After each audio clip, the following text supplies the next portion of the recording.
오늘은 욥기 17장 말씀입니다. 어제 말씀에 이어서 계속해서 욥이 하나님 앞에서 탄식하는 그런 말씀들입니다. 어제 욥은 나의 증인이 하늘에 계시고 나의 중보자가 높은 데 계신다라고 했습니다. 자기 형편과 사정은 지금 어렵고 힘들지만은 그러나 높은 데 계신 그 중보자, 하늘에 계신 그분을 소망하며 그 앞에서 지금 자기의 힘들고 어려운 점을 탄식하고 있는 것입니다. 자, 우리는 힘들고 어려울 때 사람 앞에서가 아니라 문제 앞에서 자기의 힘이나 능력을 의지하고 살아가는 것이 아니라 하나님 앞에서 기도하고 하나님 앞에서 탄식하고 그 하나님을 의지하는 것이 소망의 길인 줄로 믿으시기 바랍니다. 불평하고 원망하더라도 하나님 앞에서 해야 된다는 것입니다. 하나님을 찾아 나와서 기도하면서 그 앞에서 우는 것이 그것이 사는 길이라는 것입니다. 1절에요. 나의 기운이 새하였으며 나의 날이 다하였고 무덤이 나를 위하여 준비되었구나. 이제 죽을 지경이 되었다라고 하는 것입니다. 기운이 다 빠졌다는 것입니다. 이 욥이 자기 날이 다한 것 같다. 무덤이 이제 나를 위하여 준비된 것 같다라고 지금 탄식하고 있습니다. 얼마나 고통스러웠으면 이런 탄식이 나왔겠습니까? 2절에요. 나를 조롱하는 자들이 나와 함께 있으므로 내 눈이 그들의 충동함을 항상 보는구나. 그렇게 힘든데 또 새 친구라는 사람들은 계속해서 욥을 조롱하고 충동하고 상처 주고 그렇게 힘들게 한다는 것입니다. 위로한다고 와가지고는 말로 위로하는 것이 아니라 오히려 힘들게 하고 있다는 것입니다. 조롱하고 있다는 것입니다. 나를 조롱하는 자들이 지금 나와 함께 있으므로 내 눈이 그들의 충동함을 항상 보는구나. 그들이 계속 나를 힘들게 하고 충동질하는 것을 눈앞에서 계속 봐야 되니 이것도 힘들고 괴롭도다라고 탄식하고 있는 것입니다. 3절입니다. 그래서 청하건대 나에게 담보물을 주소서. 담보물을 주소서. 나의 손을 잡아줄 자가 누구리까? 내가 이렇게 지금 힘들고 어려울 때에 나의 손에 좀 이렇게 보증하는 담보물을 좀 주시옵소서.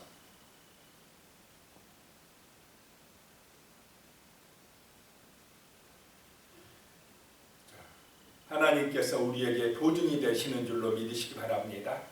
고난 중에도 또 죽음이 찾아온다 할지라도 우리에게 하나님이 담보물을 주셨다는 것을 기억할 때에 소망이 될 줄로 믿습니다. 돈이 담보물이 될 수 없습니다. 세상의 권세가 담보물이 될 수가 없습니다. 내 지식이 담보물이 될 수가 없습니다. 우리의 담보물, 영원한 생명의 담보물이 있다는 것을 잊지 말아야 됩니다. 고린도후서 1장 22절에 보면요. 그가 또한 우리에게 인치시고 보증으로 우리의 마음에 성령을 주셨느니라 라고 말씀합니다. 담보물로 보증으로 우리 마음에 주 예수님께서 보내주신 분이 누구라고요? 성령이시다라고 하는 것입니다. 그래서 우리는 성령으로 인침을 받았다는 것입니다. 이 성령의 표를 받은 사람, 내 마음속에 성령을 모시고 내 마음을 하나님의 성전으로 만든 사람들이 생명의 표를 받은 사람들입니다. 하늘의 심판대 앞에 섰을 때에 예수께서 우리를 보증해 주시는 담보물이 성령이신 줄로 믿으시기 바랍니다. 이 성령을 의지하고 살아가야 됩니다. 성령이 저 멀리 계시는 것이 아니라 예수 그리스도는 하나님 우편에 계시지만은 성령은 어디 계십니까? 내 마음에 오셨다는 것입니다. 그리스도의 영인 성령께서는 언제나 나와 함께 하시고 나와 인격적으로 교제하길 원하시고 나의 보증이 되길 원하시며 나와 함께 하시고 나를 지키시고 도우시는 분이시다는 것입니다. 보혜사 성령이십니다.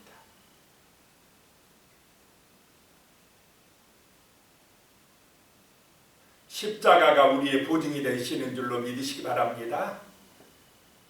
예수님의 십자가의 능력으로 우리를 깨끗하게 하시고 세상에서 이기게 하시고 악한 영을 물리치게 하시고 예수의 그 보혈의 능력으로 예수님이 중보자가 되심으로 우리의 삶이 승리자의 삶이 되게 만들어 주신다는 것입니다. 히브리서 7장 22절에 보면 이와 같이 예수는 더 좋은 언약의 보증이 되셨느니라. 약속대로 언약대로 예수님이 이 땅에 오셨다는 것입니다. 더 좋은 언약의 보증이 되셨다는 것입니다.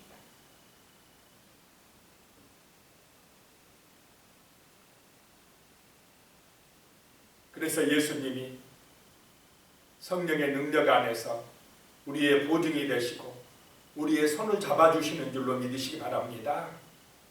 나의 손을 잡아줄 자가 누구리까?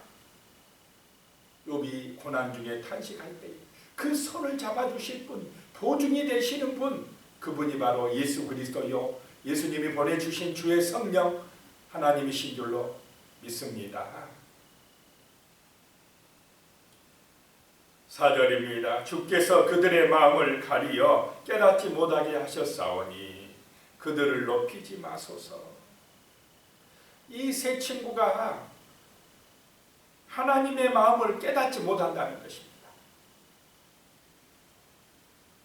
성령의 그 은혜를 알지 못하고 인간적인 생각으로 육신적인 생각으로 세상적인 생각으로 자꾸 이야기한다라고 하는 것입니다.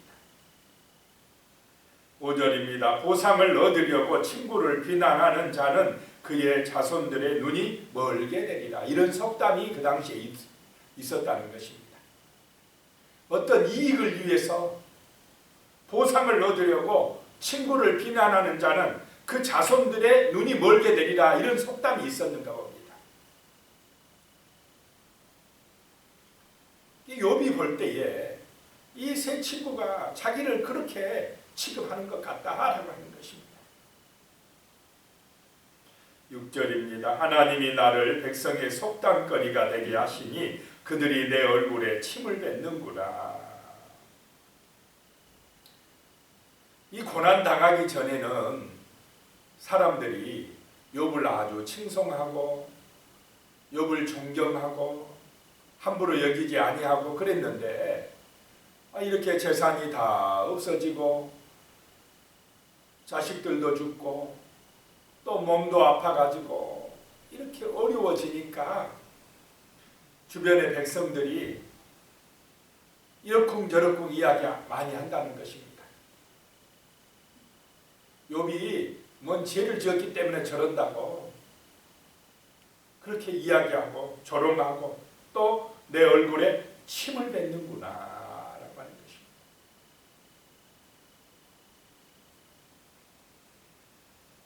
마가복음 14장 65절에 보면요, 어떤 사람은 그에게 침을 뱉으며 그의 얼굴을 가리고 주먹으로 치며 이르되 선지자 노릇을 하라 하고 하인들은 손바닥으로 치더라. 누가 당한 고난입니까? 이것은 예수님이 이렇게 당했다는 것입니다. 어떤 사람은 얼굴에 침 뱉고 또 주먹으로 얼굴을 치고 손바닥으로 치고 이런 일을 하나님의 아들 예수 그리스도가 당하셨다는 것입니다.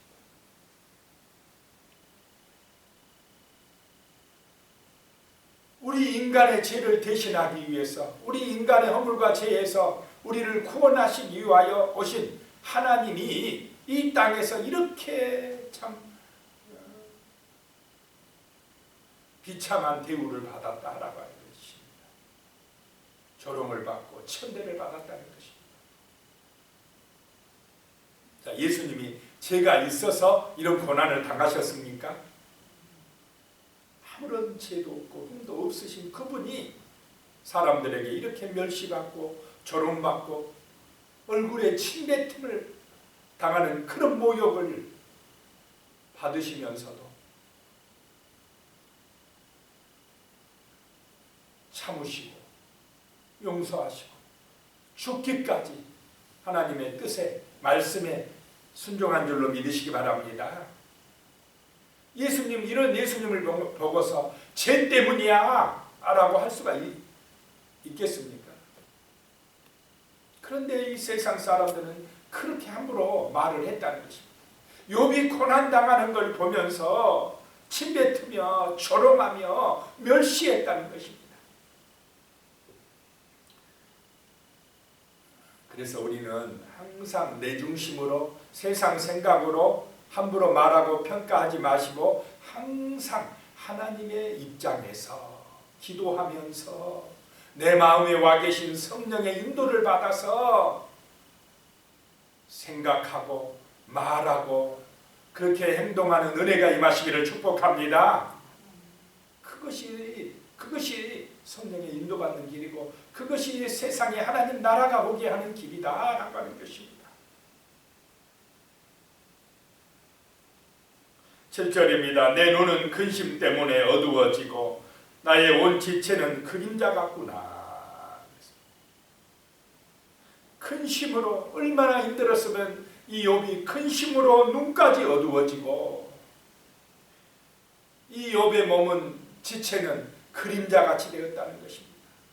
그림자는 만져집니까? 그림자 만져지지도 아니하고 있으라마나 하는 그림자 같은 그런 존재가 내가 되었구나 라고 하는 것입니다. 시편에도 보면 이런 탄식하면서 지은 시들이 여러 편 나옵니다. 힘들 때 어려울 때는 하나님 앞에서 탄식하며 기도해야 될 줄로 믿습니다. 하나님 앞에서 해야 됩니다. 시편 43편은 고라의 자손이 고난당할 때에 탄식하며 지은 시입니다. 43편 1절에 보면 하나님이여 나를 판단하시되 경건하지 아니한 나라에 대하여 내 송사를 변호하시며 간사하고 불우한 자에게서 나를 건지소서. 2절에는요 주는 나의 힘이 되신 하나님이시거늘 어찌하여 나를 버리셨나이까? 내가 어찌하여 원수의 억압으로 말미암아 슬프게 다니나이까? 이 고라의 자손이 하나님을 잘 섬기는데도 간사하고 불우한 자들 때문에 고난을 당하고 있고 하나님이 나의 힘이 되시는데 어찌하여 이렇게 나를 버려두시나이까? 원수의 억압으로 말미암아 슬프게 다니나이다 라고 고백을 합니다. 이렇게 고난당할 수가 있다는 것입니다. 때로는 하나님 안 믿는 악인들이 더 잘되고 더 형통한 것 같고 이 진실하게 하나님을 의지하려고 하는 하나님의 백성들이 고난을 당할 때도 있다는 것입니다. 하나님이 어찌하여 이런 일이 일어납니까? 어찌하여 원수의 억압에 내가 이렇게 당하고 있는데 하나님은 가만히 계시나이까? 이 고라의 자손의 탄식도 지금 욥의 탄식과 같지 않습니까? 그런데 이 고라의 자손이요 시편 43편 5절에 보면 고백합니다. 내 영혼아 내가 어찌하여 낙심하며 어찌하여 내 속에서 불안해하는가? 너는 하나님께 소망을 두라. 그가 나타나 도우심으로 말미암아 내 하나님을 여전히 찬송하리로다. 그렇게 힘들고 어렵지만은 고난이 닥치지만은 여전히 나는 뭐하리라요? 하나님을 찬송하리로다. 내 영혼아 어찌하여 너는 내 속에서 불안해하고 낙심하냐? 내가 힘들어도 어려워도 애매히 고난을 당해도 여전히 내 하나님을 찬송하리로다 라고 고백합니다. 자, 우리의 신앙이 이래야 될 줄로 믿습니다. 좋을 때도 또 이렇게 힘들고 정말로 억울한 일을 당하고 애매하게 고난을 당하고 그런 고난이 온다 할지라도 잘 될 때든지 힘들 때든지 우리는 하나님을 찬송하며 예배하는 백성이 되어야 될 줄로 믿습니다. 탈북에서 지금 목사님이 되신 그분이 간증을 하는 내용 중이에요. 저 북한 땅에서 예수 믿는 사람들은 무조건 다 잡혀가고 죽게 되고 그러는데 북한 사람들이 그런다면 그 북한의 그런 사람들이 죽이는 사람들이 이 그리스도인들은 이 예수쟁이들은 이해할 수가 없답니다. 왜 이해할 수 없느냐? 죽으면서도 찬송하고 기뻐하면서 죽더라는 것입니다. 그러니까 그 권력자들이 이해가 안 되는 사람들이 기독교인들이랍니다. 왜 죽어가면서도 찬송하며 기뻐할 수가 있겠습니까? 하늘의 소망이 있기 때문에 그렇습니다. 영원한 생명을 소유했기 때문에 하나님을 바라보기 때문에 그 고난 중에도 그 죽음 앞에서도 찬송하며 기뻐하며 감사할 수가 있는 것입니다.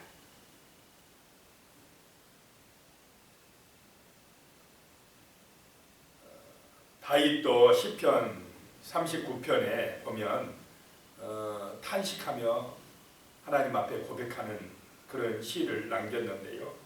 시편 39편 5절 보면 주께서 나의 날을 한 뼘 길이만큼 되게 하시네. 나의 일생이 주 앞에는 없는 것 같사오니 사람은 그가 든든히 서 있는 때에도 진실로 모두 허사뿐이니이다. 다윗이 얼마나 힘들었으면 나의 날이 한 뼘 길이밖에 안 된다. 이 말은 죽음이 나한테 어떻게 됐다는 것입니까? 금방 이제 죽게 될 형편이라는 것입니다. 나의 날이 한 뼘 길이밖에 남지 않았나이다. 얼마나 힘들었으면 이런 시를 지었겠습니까?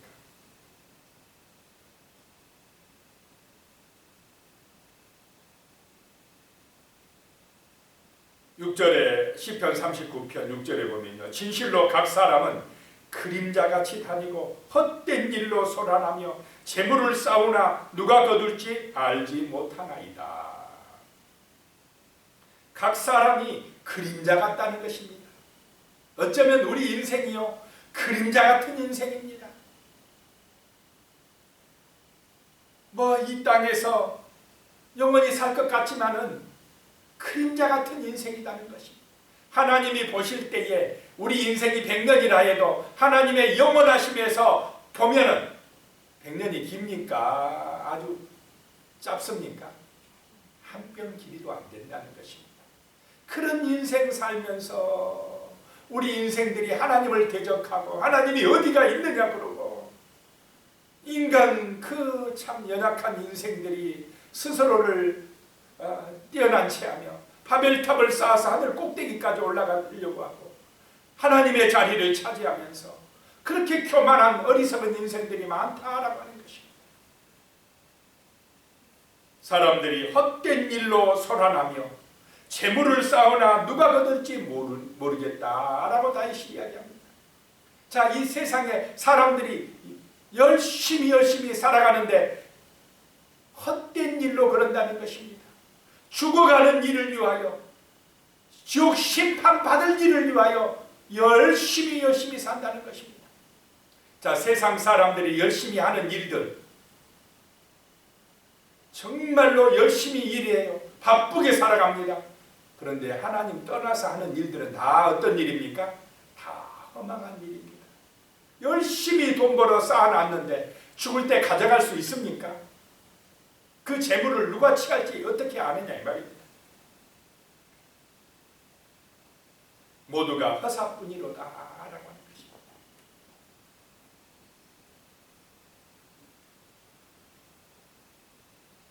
시편 39편 10절에 보면요. 주의 징벌을 나에게 옮기소서. 주의 손이 치심으로 내가 쇠망하였나이다. 이렇게 탄식하며 도망자 신세로 살았던 이 다윗을 하나님의 때가 되니까 하나님께서 어떻게 하십니까? 그 광야의 연단을 통과한 후에는 정말로 이스라엘의 그 참된 지도자로 왕으로 세우셔서 왕의 본이 되게 만들어 주신 줄로 믿습니다. 다윗의 자손으로 예수 그리스도가 오게 하신 것입니다. 오늘 이 지금 욥도 엄청난 고난 가운데서 이 연단 가운데서 죽고 싶은 마음이 들 정도로 탄식하고 괴로워하고 있습니다. 그런데 욥에게 소망이 있는 것은, 희망이 없는 것 같지만 희망이 있는 것은 누구 앞에서 탄식하고 있기 때문에 그렇다는 것입니까? 하나님 앞에서. 욥은 이렇게 처참하고 힘들어도 하나님을 버리지를 않았습니다. 하나님을 떠나지를 않았습니다. 힘들어도 원망하고 고통스러워서 탄식해도 하나님 앞에서 했다는 것, 그것이 바로 욥이 다시금 하나님 앞에 축복받은 비결인 줄로 믿으시기 바랍니다.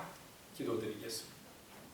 하나님 아버지, 고라의 자손도 다윗도 오늘 말씀에 나오는 욥도 그 고난 중에, 어려움 중에 탄식하며 정말 아버지 하나님이여 불안해하고 때로는 원망하기도 했지만은, 그러나 하나님 앞에서 하였기 때문에, 하나님을 의지하였기 때문에 아버지 하나님, 하나님의 그 놀라우신 은혜 안에서 승리할 수가 있었습니다.